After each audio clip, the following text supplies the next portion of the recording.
Hello everyone, कैसे हो आप सभी लोग। आज हम पढ़ने वाले हैं चैप्टर द किंगडम ऑफ फूल्स। ये एक ऐसा चैप्टर है जो थोड़े ह्यूमरस मैनर में भी लिखा गया है और एक साइकिल में लिखा गया है। अब ये कैसी साइकिल है ये तो हमें इस चैप्टर में ही पता चलेगा। It is believed that fools are so dangerous that only very wise people can manage them। यानी कि मूर्ख व्यक्ति जो होता है ना, वो काफ़ी ज़्यादा डेंजरस होता है। मतलब वो कभी भी कुछ भी कर सकता है और एक काफ़ी ज़्यादा वाइज पर्सन ही उनको मैनेज कर सकते हैं। जैसे कि हम हॉस्पिटल्स में जाते हैं तो उसमें काफ़ी सारे पागल बंदे होते हैं, तो सिर्फ एक वेरी वाइज पर्सन यानी कि कौन, डॉक्टर से उन्हें झेल पाते हैं। इस चैप्टर में हम जाने वाले हैं एक किंगडम ऑफ फूल्स में, यानी कि एक ऐसे देश में जो मूर्खों से भरा हुआ है। चलिए शुरू करते हैं, चलते हैं इस सफ़र पर जहाँ पर हम एक्सप्लोर करेंगे एक मूर्खों का राज्य कैसा होता है।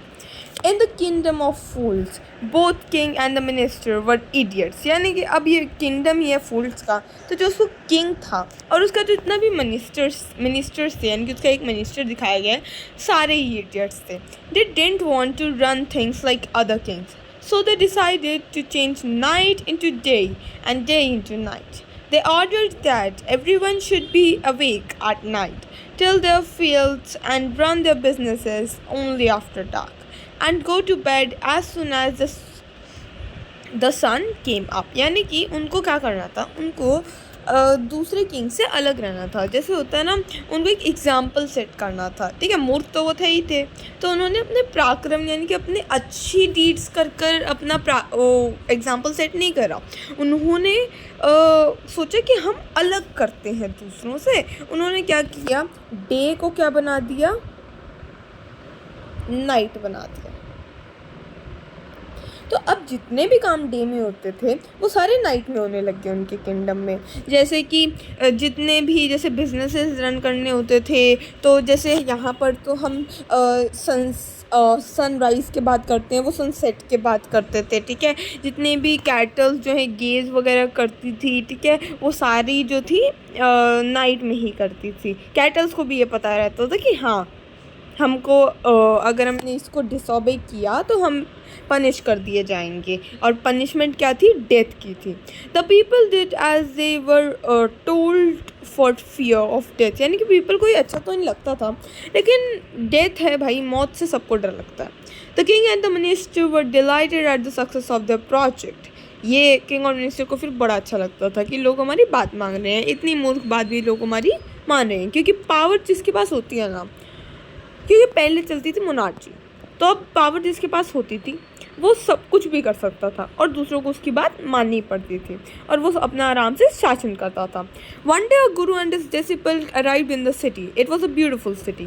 It was at broad daylight, but there was no one about. Everyone was asleep. No, not a mouse cheering.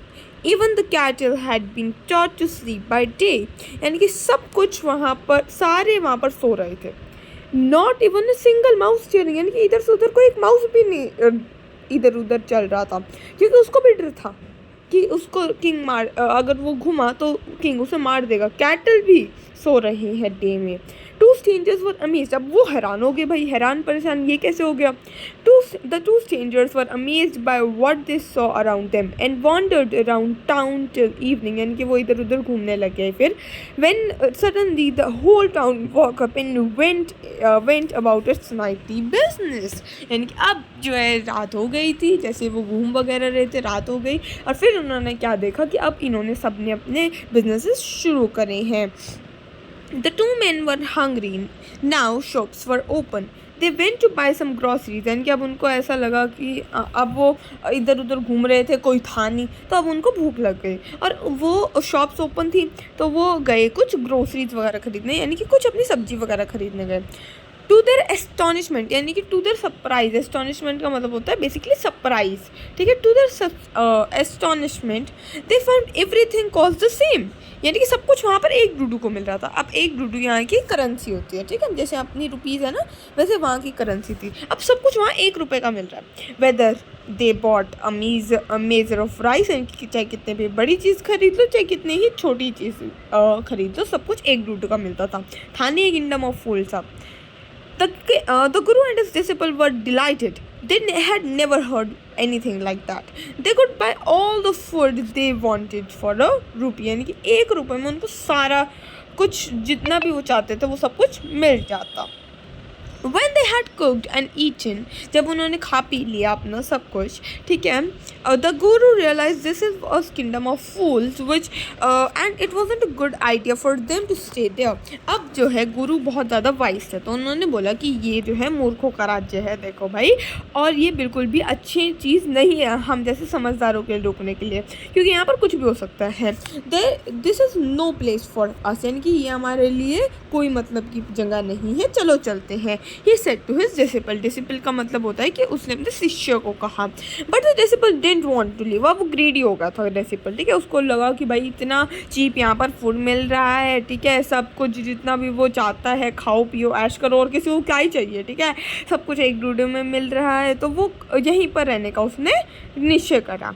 लेकिन गुरु ने उसको फिर बोला यहाँ पर सारे मूर्ख हैं, ठीक है, this wasn't last very long and you can't tell what they'll do to you next. यानी कि तुम ये बोल ही नहीं सकते कि वो तुम्हारे साथ क्या करेंगे भाई, फिर मुझे मत बोलना. But the disciple won't listen to the guru's wisdom. यानी कि वो अपनी गुरु की समझदारी को समझ नहीं पाया. He wanted to stay. वो तो भाई रुकना चाहता था आराम से अपना.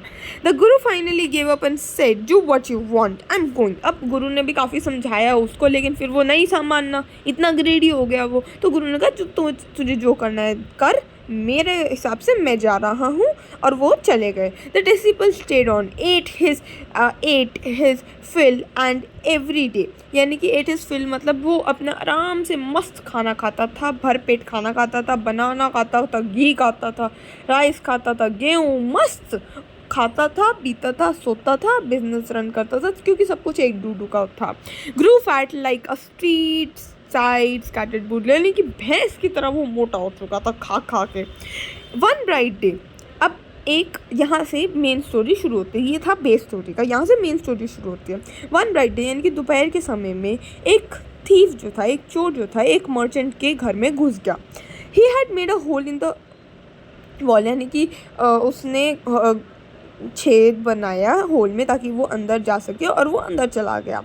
And he was carrying out his लूट, यानी कि जितना भी उसका लूट का सामान था, जितना भी उसने चोरी किया हुआ सामान था, ठीक है, वो लेकर जा ही रहा था कि जो ओल्ड हाउस की जो वॉल थी वो कोलैप्स कर गई और उसके सर पे लग गई, और वो ऑन द स्पॉट मर गया. उसका भाई जो है, अब वो मर गया तो उसका भाई जो है वो फटाफट किसके पास गया, किंग के पास गया, और उसने क्या कंप्लेंट करी ये सुनो. Your highness, when my brother was pursuing his ancient trade, a wall fell on him and killed him. The merchant is to blame. He should have built a good strong wall. You must punish the wrongdoer and compassionate the family for this injustice. उसने बोला, महाराज जी देखो, मेरा जो भाई था वो अपना ancient trade यानी कि अपना बरसों पुराना काम कर रहा था, और बरसों को पुराना काम क्या था, चोरी का काम कर रहा था. मतलब मेरे जितने भी एंसेस्टर्स यानी कि जितने भी मेरे पूर्वज काम करते आ रहे थे, हमारी प्रथा चलती आ रही थी, परंपरा प्रतिष्ठा अनुशासन के साथ जो हम चोरी कर रहे थे, मेरा भाई अपना वही काम कर रहा था, लेकिन एक वॉल उसके ऊपर गिर गई और वो बेचारा मर गया. मर्चेंट जिसकी ये वॉल, जिसका ये घर है, उसको ब्लेम किया जाता है, यानी कि वो जो एक गुनहगार है मेरे भाई की मौत का, उसको एक अच्छी और ताकतवर वॉल बनानी चाहिए थी ताकि मेरा भाई ना मरता. अगर उसने एक अच्छी और स्ट्रॉन्ग वॉल बनाई होती तो मेरा भाई आज जिंदा होता. आपको इस अपराधी को सज़ा देनी ही पड़ेगी और मेरे परिवार के नुकसान की आपको भरपाई करनी ही होगी. The king said justice will be done. King ने बोला कि जस्टिस जो है न्याय किया जाएगा, आप चिंता मत करो. और जो ओनर ऑफ द हाउस यानी कि जो मर्चेंट था वो बुलाया गया. When the merchant arrived, the king questioned him, "What is your name?" "Such and such, your highness." मतलब देखो यहाँ पर इसके इनके नाम नहीं बता रखे हैं, ठीक है। तो उसने जब उससे पूछा तो यहाँ पर नाम नहीं बता रखा है, सिर्फ उसने बता रखा है कि ये उसने अपना नाम बता दिया, ठीक है। Where were you at home when the dead man burgled your house, यानी कि जब वो डेड मैन जब बेड मैन आपके हाउस में मर गया था तब क्या आप अपने घर में थे? Yes, my lord. He broke in and the wall was weak. It fell on him. यानी कि उसने वो अंदर आया और वॉल वीक थी तो वो उसके ऊपर गिर गई. The accused pleads guilty. Your wall killed the man's brother. You have murdered a man. We have to punish you.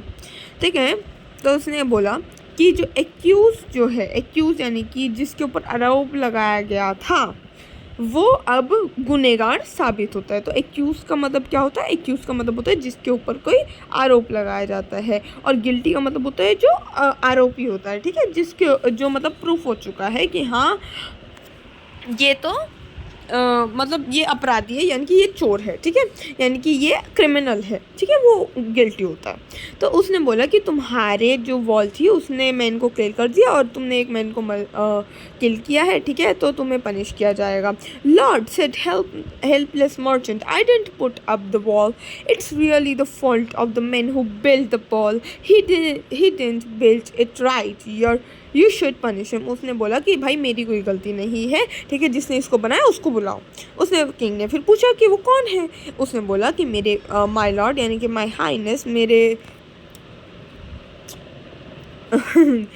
Raja my lord, this wall was built in my father's time, यानी कि बहुत पहले मेरे fathers के time में ये wall built करी गई थी, और जो मैं उस मैन को जानता हूँ जिसने ये वॉल बिल्ड करी थी, वो अब एक ओल्ड मैन है और वो उस पास में ही रहता है। यानी कि वो यहाँ पर उसने बोला कि अभी मैं उस मैन को जानता हूँ, ठीक है, मेरी कोई गलती नहीं है, ये बहुत पहले बनी थी और जिस मैंने इसको बनाई थी वो गिल्टी है, मैं नहीं हूँ। अब किंग ने अपने मैसेंजर्स को बोला कि उस ब्रिकलेयर का मतलब जो दीवारें बनाते हैं उसको बुलाया जाए। वो उसको लाए और उसके जैसे होता है ना कि हाथ पैर बांध कर लाते हैं, तो वैसे उसको वहाँ पर पहुँचाया गया। यू देयर यानी कि तुम वहाँ पर जो खड़े हो, did you build this man's wall in his father's time, क्या तुमने ये वॉल बनाई थी? उसने कहा हाँ माय लॉर्ड, मैंने ये वॉल बनाई थी। What kind of wall is this that you have built, यानी कि तुमने कैसी वॉल बनाई है? वो एक बेचारे आदमी के ऊपर गिर गई और उसने उसको मार दिया, तुमने उसका मर्डर किया है, हम तुम्हें डेथ की सज़ा सुनाते हैं, यानी कि हम तुम्हें मौत की सज़ा सुनाते हैं, तुम्हारी वजह से वो गिरी है wall. Please listen to me before you give me your orders. It's true that I have built this wall and it was no good, but that was my mind was not on it, यानी कि मेरा ध्यान उसमें नहीं था, ठीक है, मुझे पता है अपने ऑर्डर्स देने के बजाय अपनी मतलब सज़ा सुनाने के पहले मेरी बात आप मान लो, ठीक है, मैंने उस वॉल को बनाया, लेकिन और हाँ मैं मानता हूँ कि वो अच्छी नहीं बनी, लेकिन ये मेरा ध्यान उस वॉल में नहीं था। मुझे अच्छे से याद है कि एक डांसिंग गर्ल जो थी वो ऊपर और नीचे स्ट्रीट से जा रही थी और उसके एंकलेट जो थे वो जिंगलिंग का मतलब वो आवाज़ कर रहे थे, छन छन छन की आवाज़ कर रहे थे, जिससे मैं डिस्ट्रैक्ट हो गया, मैं अपना ना काम या आँखें।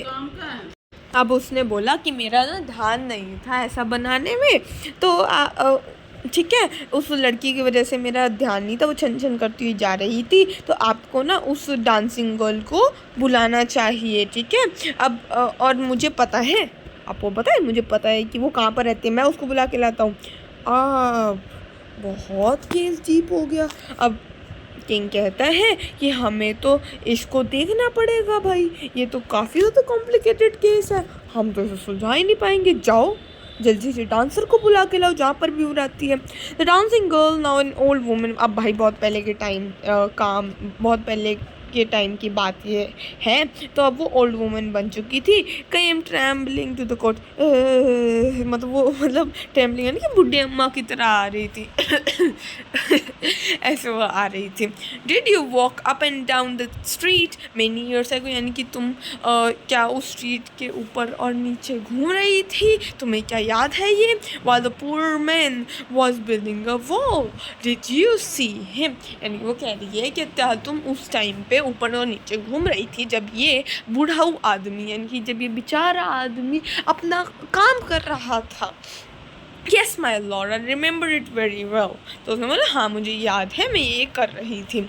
So you did walk up and down with your anklets jingling. You were young and you distracted him, so he built a bad wall. It has fallen on the poor burglar and killed him. You have killed an innocent man. You will be to be punished. तो उसने बोला कि देखो तुम ऊपर और नीचे घूम रही थी, तुम्हारे एंकल छन छन छन छन बज रहे थे, तुम जवान थी, ठीक है, इसकी वजह से जो ये ब्रिकलेयर है ना वो डिस्ट्रैक्ट हो गया तुमसे और उसने एक बैड वॉल बनाई। अब उस बैड वॉल के कारण क्या होता है, वो एक पुअर बर्गलर यानी कि एक पुअर थीफ के ऊपर यानी कि बेचारे हमारे चोर के ऊपर गिर जाती है और वो मर जाता है। तो तुमने एक इनोसेंट मैन यानी कि तुमने एक निर्दोष आदमी को मारा है, तो हमें पनिशमेंट देनी ही पड़ेगी। उसने 1 मिनट के लिए सोचा और बोला my lord wait, I know now why I was walking up and down the street. I had given some gold to the goldsmith to make some jewellery for me. He was a lazy scoundrel. He made so many excuses, said he would give it now and he would give it then, and so on all the day. He made me walk up and down to his house a dozen times. That was when this bricklayer saw me. It's not my fault, my lord. It is the damned goldsmith's fault. तो उसने बोला अब उसको भी कुछ और उसको थोड़ा ना डेथ लेनी थी, उसने भी कुछ मानना मारा। उसने बोला 1 सेकेंड, अगर आपको पहले मुझे सजा ही देनी है ना तो आप मेरी भी जो है सफाई सुनो। देखो अब मुझे याद आया है कि मैं ऊपर से नीचे क्यों घूम रही थी। मैंने ना कुछ अपना ना गोल्ड बनाने को दे रखा था गोल्ड स्मिथ को, ठीक है, उस टाइम पे, ताकि मैं अपनी सुंदर सी ज्वेलरी बना सकूँ। लेकिन वो जो था वो बहुत ज़्यादा आलसी बंदा था, ठीक है, बहुत ज़्यादा आलसी बंदा था और वो ना काफ़ी ज़्यादा ना एक्सक्यूज़ बनाता था। वो कहता था अभी दूंगा, नहीं बाद में दूंगा। तो ऐसे उसने ना बहुत ज़्यादा मतलब मुझे परेशान करके रख दिया और वो ना पूरे दिन ऐसे ही करता रहा कि भाई आधे घंटे में ले जाना, 1 घंटे में ले जाना, और उसी की वजह से मैं ऊपर और नीचे बार बार जो है वॉक करी थी, ऊपर नीचे मेरे को इतनी बार जाना पड़ा। That was when the bricklayer saw me, और उसी टाइम पे ब्रिकलेयर ने मुझे देख लिया। मेरा लॉर्ड नहीं है, उस गोल्ड स्मिथ को बुलाया जाए। पुअर थिंग यानी कि बेचारी, बहुत अच्छी चीज़ है, वो बिल्कुल जो है सही कह रही है। Thought the thing weighing the evidence, यानी कि फिर वो सोचने लग गया, ठीक है। We got the real culprit at last, get goldsmith wherever his hiding at once, यानी कि फिर गोल्डस्मिथ को बुलाया गया, ठीक है। The king Bailiff searched for the goldsmith who was hiding in the corner of his shop. वो अब उसको पता चल चुका था, ठीक है, अब उस गोल्डस्मिथ को पता चल चुका था कि ऐसा ऐसा केस चल रहा है और अब मेरी बारी आ चुकी है। तो वो हाइड कर रहा था अपनी खुद की शॉप में और किंग के जो बैलिफ्स थे यानी कि किंग के जो सोल्जर वगैरह थे, तो वो उसको 3-4 सोल्जर्स मिलकर जो है उसको लेने गए, ठीक है। अब उसके पास खुद की, ठीक है, When he heard this accusation, यानी कि जब उसने ये आरोप अपने ऊपर सुना तो उसके पास अपनी खुद की एक स्टोरी थी, समझे। तो अब ये राउंड घूम रही है। अब देखो क्या आता है। अब उसके पास अपनी खुद की एक स्टोरी है, अपनी खुद की एक बनी बनाई स्टोरी है। अब वो भी बताएगा अपनी story. My lord, he said, I am a poor goldsmith. It's true I made this dancer come many times to my door. I gave her excuses because I couldn't finish making her jewelry before I finished the rich merchant's order. They had a wedding coming and they won't make. You know how impatient rich men are. उसने बोला देखो मेरे Lord, मैं एक बेचारा Goldsmith हूँ, आम आदमी हूँ, ठीक है, मैं ये सच्ची सच्ची बात है, ठीक है, कि मैंने उस बेचारी डांसर को ऊपर से नीचे दौड़वाया, क्योंकि देखो मेरी ना ज्वेलरी ही नहीं बनी थी।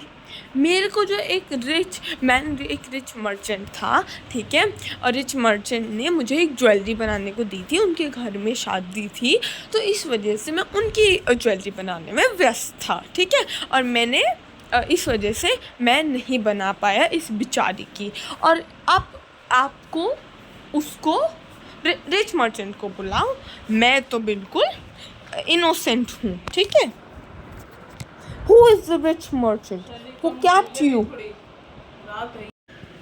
अब किंग गुस्से में आ जाता है। अब वो कहते हैं वो कौन सा रिच मर्चेंट था भाई जिसने इस पुअर वुमेन की ज्वेलरी बनने से रोकी, फिर वो ऊपर से नीचे गई, जिसने ब्रिकलेयर को डिस्ट्रैक्ट कर दिया, जिसकी वजह से हमारी वॉल जो है वो गंदी तरीके से बन गई, जिसने अब एक इनोसेंट पर्सन को किल कर दिया। क्या है उसका नेम? अब उस गोल्ड स्मिथ ने मर्चेंट का नेम बताया, और वो और कोई नहीं था, उस ऑनर ऑफ द हाउस ही था, जिसने वो बॉल जिसकी वॉल थी और जिसकी वॉल उसके ऊपर गिर गई थी। अब मान लो ये सर्कल था, मर्चेंट से शुरू होके मर्चेंट पे ही आ गया, ठीक है। Now justice had came to full circle, यानी पूरा सर्कल घूम चुका है। Thought the king back to the merchant when he was rudely summon to the call. पहले उसको बुलाया गया था, अब उसको रूडली बुलाया गया, अब उसको एज अ अपराधी बुलाया करा। He arrived crying, "Oh, it wasn't me, but my father who ordered the jewelry. He is dead. I'm innocent." अब उसने बोला भाई मैंने तो बनवाई नहीं ज्वेलरी, अरे मेरी तो शादी ही नहीं हुई, मैंने कहाँ से बनवा ली ज्वेलरी, मेरे पापा ने बनवाई थी कभी उस टाइम में, भाई मैंने तो बनवाई नहीं, तो मैं तो इनोसेंट हूँ। लेकिन किंग थोड़ा सा समझदार था। But the king consulted his minister and ruled decisively. It's true your father, it's true, ये सच है, ठीक है, your father is a true murderer, कि तुम्हारे फादर ही रियल कातिल है। He is dead but somebody must be punished in his place, यानी कि उसकी ना किसी को तो सजा मिलनी चाहिए। You have inherited everything from that criminal father of yours, his riches as well his sins. I knew at once, even when I first set eyes on you, that you were at the root of this horrible crime. You must die. उसने क्या बोला? उसने बोला कि देखो तुम्हारे पास, तुमने अपने फादर की जायदाद ली, ज़मीन जायदाद सब कुछ ली, तो तुमने अगर एक पॉजिटिव साइड ली है तो तुमने उसके सिंस यानी कि उसके अपराध, जितने भी उसने क्राइम्स करे हैं, जितने भी तुम्हारे क्रिमिनल फादर ने, जितने भी आपके क्रिमिनल फादर ने क्राइम्स किए हैं, वो भी आपने लिए हैं, वो भी आपके हिस्से में, वो भी आपके बंटवारे में आएंगे। जब से मैंने इस आदमी को देखा ना, मुझे तो पहले ही शक हो गया था इसके ऊपर कि यही जड़ मिलेगा इस क्राइम की, अब तो तुम्हें मरना ही पड़ेगा। And he ordered a new stake to be made ready for the execution, यानी कि उसको मारने के लिए एक न्यू स्टेक बुलवाया गया। As the merchant sharpened the stake and got it ready for the final impaling of the criminal, it occurred to the minister that the rich merchant was somehow too thin to be properly executed on the stake. He appealed to the king's common sense. The king too worried about it. अब उसने सोचा, उसने order किया, अब finally जो है guilty पाया गया है मर्चेंट को, तो एक नया स्टेक मंगवाया जाता है, ठीक है, और बनवाया जाता है एग्जीक्यूशन, यानी कि उसको मरवाने के लिए। सर्वेंट्स ने जो है स्टेक को बनाया, ठीक है। स्टेक जो होता है ऐसा होता है कि ये होता है, जो सर्वेंट्स होते हैं वो यहाँ से जो एक नाइफ होता है, ठीक है, वो नाइफ यहाँ पर एक बंदे की मुंडी रखी जाती है और उसको कट करके एग्जीक्यूट कर दिया जाता है, ठीक है। अब उस क्रिमिनल को रेडी किया गया कि भाई तुम्हें करना है। अब क्या होता है कि रिच मर्चेंट जो है वो काफ़ी ज़्यादा पतला होता है, तो स्टेक पे अच्छे से आता नहीं है और एग्जीक्यूट नहीं हो पाता। यहाँ पर मर्चेंट जो है वो बहुत ज़्यादा छोटा सा है, अब वो स्टेक पे प्रॉपर्ली आ ही नहीं पा रहा है। अब वो स्टेक पे नहीं प्रॉपर्ली आ पा रहा है तो चाकू कैसे गिरेगा? वो तो हमेशा हिलता रहेगा, इधर चाकू इधर गिरेगा, वो इधर आ जाएगा, है ना। तो उसने अपील किया, ठीक है, he appeal to the king's common sense. The king was worried about this. अब उसके मिनिस्टर ने सोचा कि ये तो अच्छे से नहीं हो पाया, उसने किंग को इसकी अपील करी, ठीक है, और किंग भी वरीड हो गया। What shall we do? He said, when suddenly it struck him that all they needed to do was to find a man fat to be fit the stake. The servants were immediately sent all over the town looking for the men who would fit the stake, and their eyes fell on the disciple who had fattened himself for months on bananas, ghee, wheat, rice. अब क्या होता है, वो काफ़ी ज़्यादा पतला होता है, तो मिनिस्टर्स को वरी हो जाती है कि अब इसको हम कैसे एग्जीक्यूट करेंगे। किंग को भी वरी हो जाती है।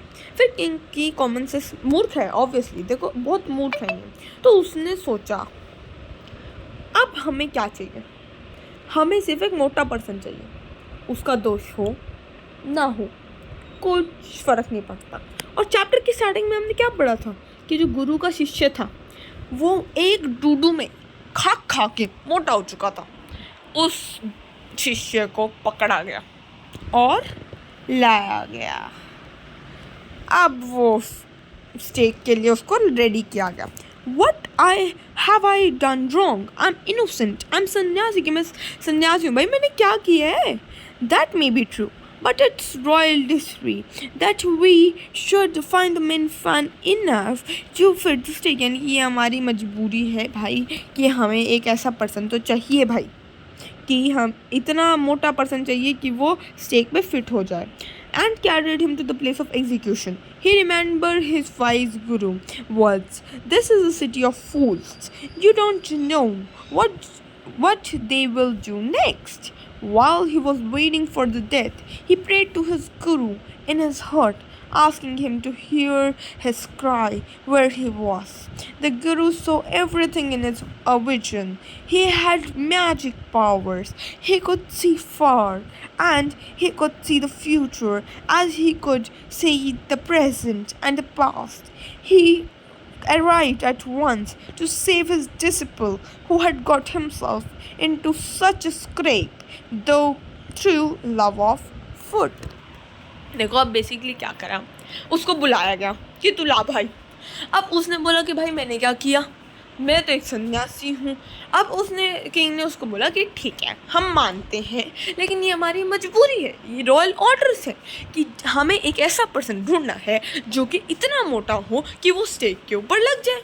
अब उसको याद आया अपने गुरु ने मुझे क्या कहा था स्टार्टिंग में कि ये मूर्खों का राज्य है, यानी कि ये मूर्खों का राज्य है, या कभी भी कुछ भी हो सकता है, तू कभी भी फंस सकता है। लेकिन मैंने तो किया ही नहीं कुछ, मैंने तो अपने गुरु की बात ही नहीं सुनी, अब मैं क्या करूं। फिर उसने अपने गुरु को याद किया। अब देखो गुरु यहाँ पर काफ़ी ज़्यादा अच्छे दिखा रखे हैं, काफ़ी ज़्यादा विद्वान अंतर्यामी काइंड ऑफ दिखा रखे हैं कि वो भूत भविष्य वर्तमान तीनों जानते हैं। जैसे उसने याद किया, ठीक है, गुरु जो है वो आ गए, एकदम से उसने याद किया और एकदम से उसके गुरु आ गए, ठीक है। और अपने उस डिसिपल को उन्होंने बचाया जिसने अपने आप को एक खाने के चक्कर में इतना ग्रेडी हो चुका था, वो खाने के चक्कर में उसने अपने आप की ज़िंदगी मुश्किल कर ली, और वो उस किंगडम ऑफ फूल्स में अपने लालच की वजह से वो उस किंगडम ऑफ फूल्स में रुक गया। As soon as he arrived, he scolded the disciple and told him something in his whisper. Then he went to the king and addressed him. देखो अब क्या होगा कि इस चैप्टर में अब क्या होगा, ये गुरु और डिसिपल मिलके गेम खेलेंगे, और गुरु ने ऑलरेडी आते ही डिसिपल के कान में ये गेम सारा बता दिया। तो अब आप देखो कि ये कैसे चाल चलते हैं। O wisest of the kings, who is greater, the guru or the disciple? अब वो जाता है, सिंबलाइज करते हैं कि हे समझदार, ये सबसे समझदार किंग, आपको क्या लगता है कौन ज़्यादा महान होता है, एक गुरु कि एक शिष्य? उसने बोला ऑफ कोर्स गुरु ही होता है। अब इतना मूर्ख थोड़ा है वो, थोड़ा सा तो कॉमन सेंस है उसके अंदर। उसने बोला कि ऑफ कोर्स गुरु होता है, इसमें तो कोई शक ही नहीं है, लेकिन तुमने पूछा क्यों? Then put me to the stake first, put my disciple to death after me. कि इससे अब तुम क्या करो, अब तुम मुझे स्टेक पे करो, अब मैं महान हूँ ना, ठीक है, तो मुझे पहले फांसी पे चढ़ाओ और मेरे डिसिपल को बाद में चढ़ाना। देखो ये रहा गुरु शिष्य जो कि मोटा हो चुका है, ये किंग है और ये उसका मिनिस्टर है। When the disciple heard this, he understood, अब वो समझ चुका है उसको क्या करना है, and began to clamor, अब वो जो है वो बोलने लग गया, me first, यानी कि मैं पहले करूँगा, मेरे को यहाँ पर लाया गया था पहले मुझे डेथ पे चढ़ाओ, ना कि इसको। और गुरु और डिसिपल ऐसे ही अपने आप में फाइट करने लगे कि पहले मुझे जाना है, मैं गुरु हूँ, मैं ज़्यादा महान हूँ, मैं जाऊँगा। डिसिपल कहता है नहीं, मेरा दोष है, मैं इतना मोटा हो चुका हूँ, मैं यहाँ पर रुका, ठीक है, और मेरे को स्टेज पे जाना चाहिए। ऐसे वो करने लग गए। तो किंग वॉज पज़ल्ड, अब जो है किंग परेशान भाई कि ये ऐसा बिहेवियर क्यों कर रहे हैं। अब उसने गुरु से पूछा, भाई तुम क्यों मरना चाहते हो? We choose him because we needed a fat man for the sake. देखो तुम क्यों मरना चाहते हो, तुम क्यों अपने आप में ज़्यादा शाने बन के मरना चाहते हो? देखो हमने उसको इसलिए चुना है क्योंकि वो इतना फैट मैन है, यानी कि वो परफेक्ट है सूली पे चढ़ाने के लिए, मतलब परफेक्ट है मारने के लिए, इसलिए हमने उसको चुन लिया है, ठीक है। You shouldn't ask such questions, put me to the death first. उसने बोला कि भाई तुम ज़्यादा सवाल जवाब क्यों कर रहे हो भाई, मुझे जल्दी से डेथ पे चलो। Why? There some mystery here, as a wise man you must make me understand. उसने बोला कि लेकिन करना क्यों है? अब तो मुझे पता चल गया भाई, कोई ना कोई तो गड़बड़ है, दाल में कुछ तो काला है। अब तुम्हें काफ़ी ज़्यादा वाइज पर्सन हो, तो तुम मुझे बताओ कि क्यों। Will you promise to put me to death if I tell you? Asked the Guru. The king gave him his solemn word. तब वो क्या कहते हैं, वो कहते हैं कि ठीक है मैं तुम्हें बता दूँगा, लेकिन तुम पहले मुझे प्रॉमिस करो कि तुम मुझे पहले डेथ पर चढ़ाओगे, ठीक है। अब उसने किंग ने सोलमन वर्ड का, तो किंग ने अपना वचन दे दिया कि ओके ठीक है मैं तुम्हें बताऊँगा, ठीक है, मैं तुम्हें पहले सूली पे चढ़ा दूँगा। तो गुरु टुक हिम असाइड, यानी कि उसने उसको चुपके से लेके गया, ठीक है, out of the servants year शोर, यानी कि सर्वेंट से दूर लेके गया कि कई सर्वेंट्स हमारी बात नहीं सुन लें, और उसने उसको बताया, do you know why we want to die right now? The two of us we have been all over the world, but we have never found a city like this or a king like you. That stake is stake of the God of justice. यानी कि हम तो सारी दुनिया घूम लिए, हमको ऐसा देश ही नहीं मिला, ना आपके जैसा किंग मिला, ठीक है। अब आपको मैं बताता हूँ कि हम पहले क्यों मरना चाहते हैं। ये जो स्टेक है ना, ये जो आप यूज़ कर रहे हो, ये स्टेक जो है, ये स्टेक नहीं है, सिर्फ एक मामूली स्टेक नहीं है, ये stake of God of justice, यानी कि ये भगवान का न्याय है, न्याय। It's new, it has never had criminal on it. अब ये इतना अच्छा है, एकदम पवित्र है ये, ठीक है, और इसके ऊपर कभी भी कोई क्रिमिनल नहीं था।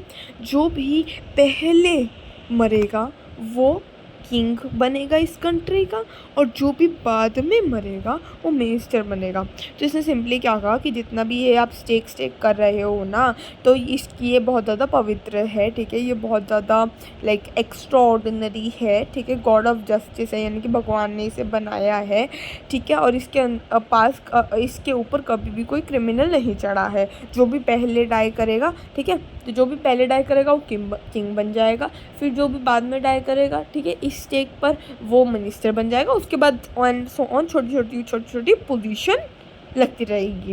We are sick of our ascetic life, यानी कि हम तो अपनी सन्यासी जीवन जीते जीते थक गए हैं, ठीक है। It would be nice to enjoy ourselves as king and ministers for a while, now keep your word my lord, and put us to the death, me first remember. अब उसने उसको बता दिया कि देखो मैं अब थक चुका हूँ अपनी सन्यासी जीवन जी के, मुझे भाई अपना भाई किंग और मिनिस्टर बनना है कुछ देर के लिए, ठीक है। तो माय लॉर्ड अब मुझे आपको पता चल चुका है मैं ऐसा क्यों कह रहा हूँ। माय लॉर्ड अब तो आपको पता चल चुका है ना कि मैं ऐसा क्यों कह रहा हूँ, तो मुझे आप अब इस सूली पर चढ़ा दो। पता है ना आपको, याद है ना अपना वचन। The king was now thrown into deep thought. अब किंग भाई साहब, अब किंग को लगा अरे मोरी मैया ये क्या सुन लियो, ये क्या जान लियो। अब वो काफ़ी ज़्यादा थॉट में पड़ जाता है, काफ़ी ज़्यादा मुश्किल में भी पड़ जाता है। He didn't want to lose a kingdom to someone else in the next round of life. अभी तक तो उसने अपनी लाइफ जी नहीं, उसको ऐसा लगा हाय हाय अपना किंगडम मैं इसको कैसे दे दूँ अगले राउंड ऑफ लाइफ में, ठीक है, अगले जन्म में मैं इसको क्यों ले दूँ अपना kingdom. He needed time, so he ordered the execution postponed to the next day and talked in secret to his minister। यानी कि उसने मिनिस्टर को बोला अपने कि मिनिस्टर से थोड़ी खुशफुसाहट करी, ठीक है, और उसने एग्जीक्यूशन को क्या है पोस्टपोन कर दिया है। It's not right for us to give our kingdom to others in the next life. अगले जन्म में हमारे लिए सही नहीं होगा कि हम अपना किंगडम जो है किसी और को दे दें। Let's go on stake ourselves and we will be reborn as a king and minister again. Holy man doesn't tell lies, he said, and the minister agreed। उसने क्या किया, उसने अपने एग्जीक्यूशन को पोस्टपोन कर दिया। उसने अपने मिनिस्टर को बुलाया और उसने बोला, उसी रात को अपने मिनिस्टर को बुलाया और उसने बोला कि ये हमारे लिए बिल्कुल भी अच्छा नहीं होगा कि हम अपना किंगडम किसी और को नेक्स्ट लाइफ में अगले जन्म में हम दे दें। चलो हम पहले खुद मर जाते हैं ताकि हम किंग और मिनिस्टर अगले जन्म में बन सके। तुम्हें पता है जितने भी ये होली मैन होते हैं ना, ये होली मैन का मतलब है जितने साधु संत वगैरह होते हैं वो कभी भी लाए नहीं करते। अब मिनिस्टर भी ऐसा ही था, वो भी मान गया। स्टार्टिंग ऑफ में बताया था ना किंग्स और उसके मिनिस्टर्स क्या थे, इडियट्स थे। सो ही टोल्ड द एग्जीक्यूटर्स। अब उसने अब खुद को थोड़ा ना बताएगा कि हाँ भाई ऐसे वगैरह वगैरह, तो उसने क्या किया एग्जीक्यूटर्स को बोला। एग्जीक्यूटर्स यानी कि जो भी मार रहे थे उनको बोला कि हम तुम्हें आज रात को हम क्रिमिनल्स भेजेंगे, ठीक है, तो जो भी पहले आएगा, ठीक है, तुम उसे पहले सूली पे चढ़ा देना, जो भी सेकंड आएगा तुम उसे सेकंड पे, यानी कि जो भी बाद पहले आएगा उसको तुम पहले चढ़ा देना, जो बाद में आएगा उसको बाद में चढ़ा देना। ये मेरे ऑर्डर्स है, कोई भी मिस्टेक मत करना, जो पहले आएगा उसको पहले ही कराना, कोई भी क्वेश्चन मत करना। That night the king and his minister went secretly to the prison. अब उन्होंने भेष बदला, गुरु और शिष्य का भेष बदला और वो प्रिजन में चले गए, ठीक है। उन्होंने गुरु और डिसिपल को जो है वो छुड़वा दिया, ठीक है, वहाँ पर वो प्रिजन में बंद थे, ठीक है, सराखों के पीछे थे वो, तो उन्होंने उसको छुड़वा दिया। खुद जो है गुरु और डिसिपल बने, ठीक है, और loyal servants and as arranged beforehand with the loyal servants were taken to the stake promptly executed। अब उनके लॉयल पर्सन सर्वेंट से, ठीक है, जैसा उसने कहा वो वैसा कर रहे थे। देखो ये रहा किंग और ये रहा किंग और ये रहा मिनिस्टर, उन्होंने डिस्गाइज किया एज अ गुरु, डिस्गाइज किया उन्होंने, ठीक है।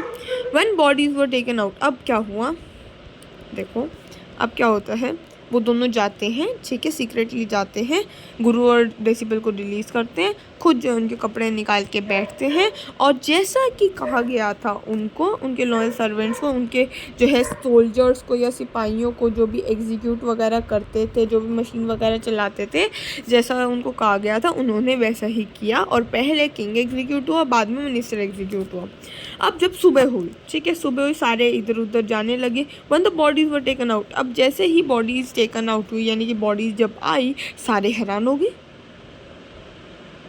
द पीपल पैनिक, जैसे मतलब जो क्रोज और वल्चर्स होते हैं ना, कौवे वगैरह को डाल नहीं देते हैं जैसे हमारी बॉडी वगैरह, तो वहाँ पर डालने के लिए बॉडीज़ को लेके गई और पीपल पैनिक्ड, पीपल डर गए। अब यहाँ से क्वेश्चन राइज होता है कि भाई हमारे मन में ये क्वेश्चन आता है कि पहले क्यों नहीं देखा उन्होंने, पहले रात थी, ठीक है, अगले दिन में पोस्टपोन हो गया था और पहले रात थी, सारे काम रात को होते थे, रात में तक अंधेरा होता है, किसी को कुछ दिखा नहीं तो वो मर गए, ठीक है। अब उस सुबह हुई तो उन्होंने जब क्रोज और वल्चर्स को डाला तो जो सारे पीपल थे उन्होंने देखा अरे मोरी मैया, ये हमारे कौन है? They saw before them the dead bodies of king and minister, the city was in confusion. अब वो कंफ्यूजन में आ गए, डिलेमा में आ गए कि ये तो हमारे किंग और मिनिस्टर है। All night they mourned and discuss the future of the, अब उन्होंने शोक मनाया और सोचा कि अब हमारे किंगडम का क्या होगा। कुछ बंदों ने सोचा कि जो गुरु और जो डिसिपल है, ठीक है, उनको बना देते हैं हम किंग और क्वीन, ठीक है, किंग और क्वीन कह रही हूँ, किंग और मिनिस्टर, हम इन दोनों को बना देते हैं। And caught up with them as they were preparing to leave the town unnoticed, यानी कि वो लीव कर रहे थे टाउन, तो उन्होंने उनको पकड़ लिया कि भाई तुम हमारे राजा और मिनिस्टर बनो। We need king and minister said someone, ठीक है। अब वो भीड़ में खड़े हुए थे और उन्होंने, किसी ने कहा कि हमें जो है एक किंग चाहिए और एक मिनिस्टर चाहिए। उन्होंने बेग किया गुरु को और डिसिपल को कि तुम हमारे कंट्री के किंग और मिनिस्टर बन जाओ, ठीक है।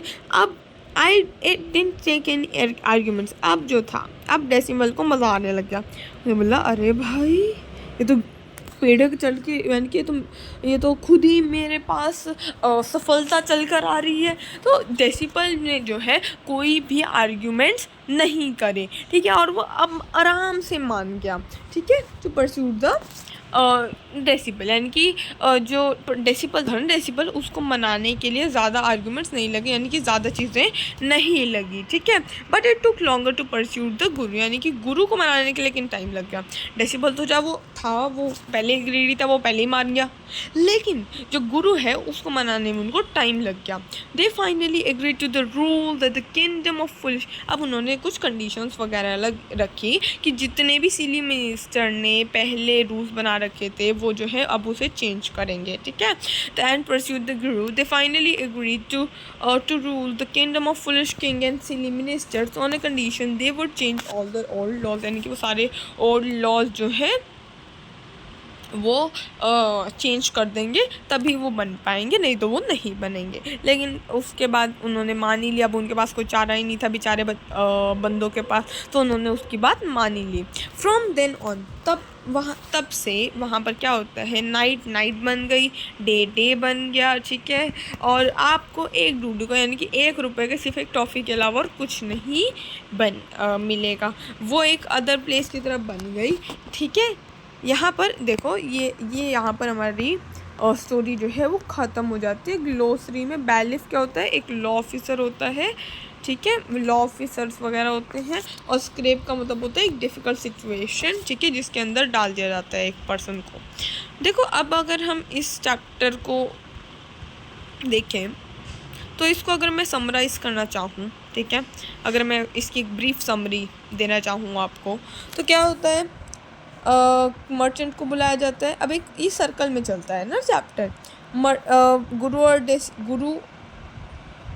और डेसिपल आते हैं, डेसिमल वहीं पर रुक जाता है और काफ़ी ज़्यादा वो फैट हो जाता है।